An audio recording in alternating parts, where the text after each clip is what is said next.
वैष्णव का स्वभाव है, कितनी भी बड़ी आपत्ति विपत्ति विडंबना जीवन में आ जाए वो व्यथित नहीं होगा, क्योंकि वो जानता है कि मेरे जीवन में आने वाली हर परिस्थिति ठाकुर जी के द्वारा प्रशस्त की गई है, उसमें मेरी भलाई ही होगी। छोटा बालक होता है वो मां के आश्रित में होता है, मां जो खिलाए जो पहनाए जहां ले जाए उसको पता है कि मेरी भला ही सोचेगी, उसके अतिरिक्त नहीं है। ऐसा भाव मन में आना, इसको कहते हैं समर्पण।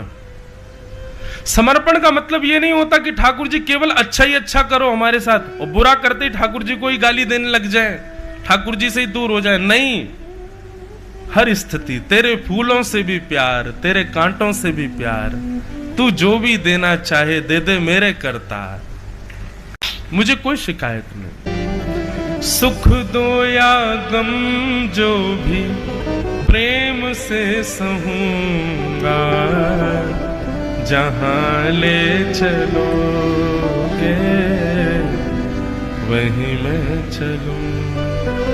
इसको कहते हैं समर्पण। कल के प्रश्न में अधिकतर लोगों ने समर्पण का पॉइंट लिखा ही है, समर्पण समर्पण समर्पण समर्पण। ये जितना सरल शब्द है ना, उतना ही कठिन इसका निर्वाहन है, उतना ही कठिन इसका पालन है।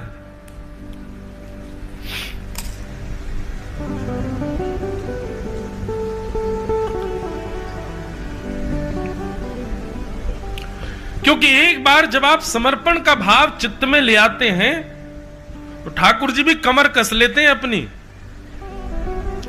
चलो अब देखें तो सही इसका समर्पण कैसा। और फिर खूब विपत्तियां आएंगी, खूब आपत्तियां आएंगी, खूब उतार चढ़ाव जीवन में आएंगे। रहो अब समर्पित भाव से, बस डगमगाना नहीं। परीक्षित जी व्यथित नहीं हुए, गंगा के तट पर जाकर के सब संतों से जाकर के पूछा कि भगवान अब मुझे बतलाइए म्रियमाण व्यक्ति की मुक्ति का उपाय क्या है। तब यहां से श्री सुखदेव जी महाराज बोलना प्रारंभ करते हैं। सुखदेव जी कहते हैं, परीक्षित कि वरियाने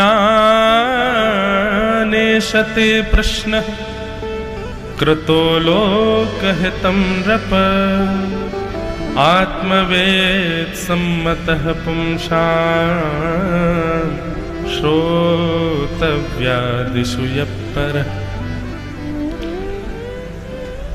परीक्षित,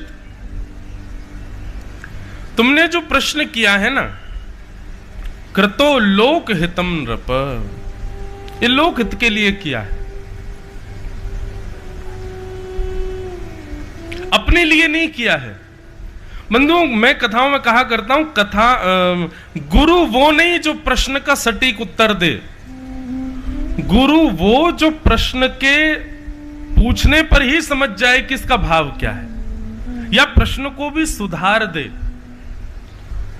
सुखदेव जी महाराज कहते हैं, बोले परीक्षित, ये प्रश्न तुमने अपने लिए नहीं किया कि जल्दी मरने वाले की मुक्ति का उपाय क्या है,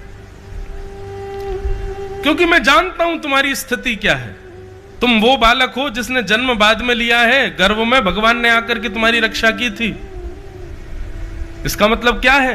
ठाकुर जी जिसकी रक्षा कर रहे हैं, इसका मतलब मुक्ति उसको पहले ही मिल चुकी है, मुक्ति तो तुम्हारे पास है ही है। तुम यदि पूछो कि मुक्ति का उपाय क्या है, तो यह प्रश्न स्पष्ट हो जाता है कि तुम अपने लिए नहीं कर रहे। दूसरी बात, इतने सारे संत तुम्हारे सामने बैठे हैं, गंगा जी के तट पर तुम बैठे हो, तो यह भी स्पष्ट है कि मुक्ति तुमको मिली जानी है, फिर भी तुम मुक्ति का उपाय पूछ रहे हो। इससे स्पष्ट होता है कि तुम अपने लिए नहीं, कृतो लोकहितं नृप। और यदि तुमने लोक के लिए यह प्रश्न किया है कि जल्दी मरने वाले की मुक्ति का उपाय क्या है, तो योगिनाम नृप निर्णीतम हरेर नामानुकीर्तनम। मुक्ति का उपाय केवल एक है, क्या? हरि का नाम जितना संकीर्तन जीवन में करेगा तभी मुक्ति प्रशस्त होगी। अन्य कितनी भी साधना आप कर लीजिए, पर मुक्ति प्राप्त करनी है तो जीवन पर्यंत भगवत भजन का आश्रय लेना ही पड़ेगा। भैया यहां जितने लोग खड़े हैं व्यवस्था वाले, सबसे कह दो बिल्कुल शांत हो जाएं। अभी कथा चल रही है, कथा चलने दे, बहुत सावधानी से सुनो। आप कितना भी प्रयास कर लीजिए, मुक्ति केवल और केवल नाम जप से ही संभव है। जपात सिद्धिर जपात सिद्धिर जपात सिद्धिर न संशय, ऐसा कहा गया। कल भी मैं कथा में कह रहा था कि अंतिम श्वास जब निकले तब भगवान नाम आपके जिह्वा पर आना चाहिए, और अंतिम श्वास में भगवान नाम तब तक नहीं आ पाएगा जब तक आप युवावस्था से नाम जप नहीं करोगे। इतना नाम जप हमने जीते जी किया हो कि मृत्यु के समय पर अपने आप सहज ही नाम प्रकट हो जाए जिह्वा पर, अन्यथा अंतिम श्वास में भगवान नाम याद नहीं आता है। हमारे पूज्य पिताजी महाराज के गुरुदेव अनंत श्री विभूषित श्री रामानुज प्रपन्नाचार्य गुरुजी महाराज, मेरे दादा गुरुदेव, जब उनका भगवत धाम गमन हुआ तब मेरी आयु 6 महीने की थी। उनका आश्रय इतना नहीं मिला, लेकिन हाँ 6 महीना की आयु में गोद में खेले होंगे, उसी का कृपा प्रसाद है कि हम कथा कर रहे हैं, गुरुदेव की कृपा है। तो हमारे पूज्य पिताजी महाराज कहीं से कथा करके लौटे,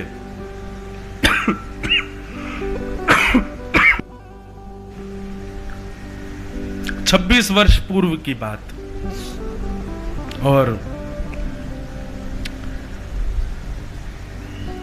बस पिताजी का नियम था, आते ही घर पर सबसे पहले गुरुदेव को प्रणाम करने जाते थे, चाहे रात में 2 बजे आए, और गुरुदेव भी प्रतीक्षा करते थे, ठाकुर जी आएंगे उनसे मिलेंगे, तब शयन में जाते थे। उस दिन रात्रि को पिताजी जैसे ही आए सीधे गुरुदेव के पास गए, तो गुरुदेव ने सहज ही कहा, बोले सुनो यहां बैठो। पिताजी बैठ गए तो उनके गोद में गुरुदेव ने सर रखा और लेट गए, और लेट करके पिताजी सर दबा रहे थे, हाथ दबा रहे हैं, और बस उसी क्षण अर्धरात्रि का समय, श्री कृष्ण गोविंद हरे मुरारे, हे नाथ नारायण वासुदेव, श्री कृष्ण गोविंद हरे मुरारे, हे नाथ नारायण वासुदेव, इस मंत्र का उच्चारण करते करते पिताजी की गोद में सर रखे रखे गुरुदेव भगवत धाम को प्रस्थान कर गए। ये सामान्य बात नहीं, ये सहज व्यक्ति नहीं कर सकता। शास्त्र प्रमाण देते हैं कि व्यक्ति का जब अंतिम समय समीप आता है तो कंठे घुरघुरायते, कंठ से गुर्र गुर्र गुर्र गुर्र ऐसी आवाज आती है, भगवान नाम नहीं निकलता। भगवान नाम वही ले सकता है जिस व्यक्ति ने संपूर्ण जीवन भगवान नाम लिया हो, क्योंकि सब जगह शास्त्रों में लिखा है कि अंत में भगवान नाम लोगे तभी मुक्ति मिलेगी। तो फिर आप प्रश्न करोगे तो फिर जीवन भर क्यों जपें, अंत में ही जप लेंगे। अंत में जपने के लिए जीवन भर जपना पड़ेगा, अंतिम स्मृति में तो तभी आ सकता है, नहीं तो संभव नहीं है।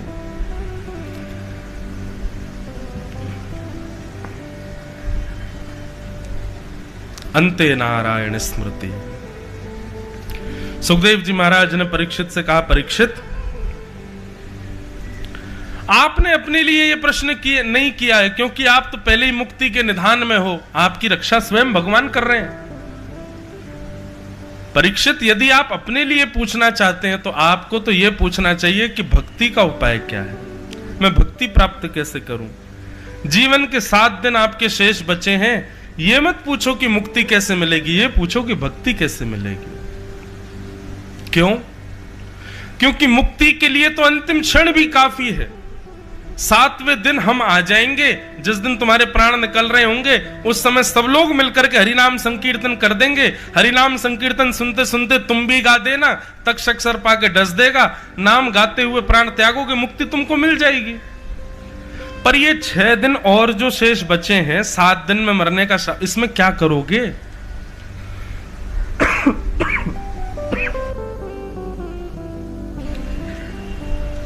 परीक्षित जी ने कहा, भगवान आप ही बताओ मैं क्या करूं। तब सुखदेव जी कहते हैं, बोले परीक्षित, 7 दिन बाद भगवान नाम गाने से तुमको मुक्ति मिलेगी, और मुक्ति का मतलब है मृत्यु के बाद भगवान का दर्शन। पर अभी तुम्हारे पास 7 दिन बचे हैं। यदि इन 7 दिनों में तुमने भक्ति की उपासना की तो यह बात निश्चित है कि तुम्हारे प्राण निकलेंगे, तो प्राण निकलने से पहले तुमको ठाकुर जी का दर्शन हो जाएगा, जीवित अवस्था में दर्शन।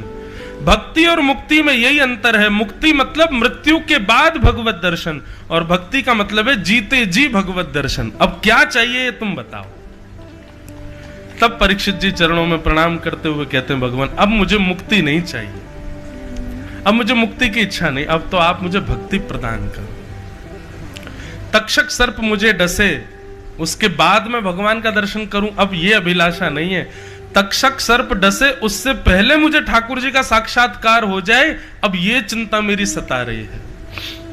तब सुखदेव जी को परीक्षित जी कहते हैं, उसके लिए सुखदेव जी कहते हैं अब तुमको भागवत सुननी पड़ेगी, क्योंकि भागवत में ही सामर्थ्य है जीते जी भगवत दर्शन कराने की। इसलिए मैं कथाओं में कहा करता हूं, अन्य किसी साधन की पूर्णता के लिए कथा मत सुनिए।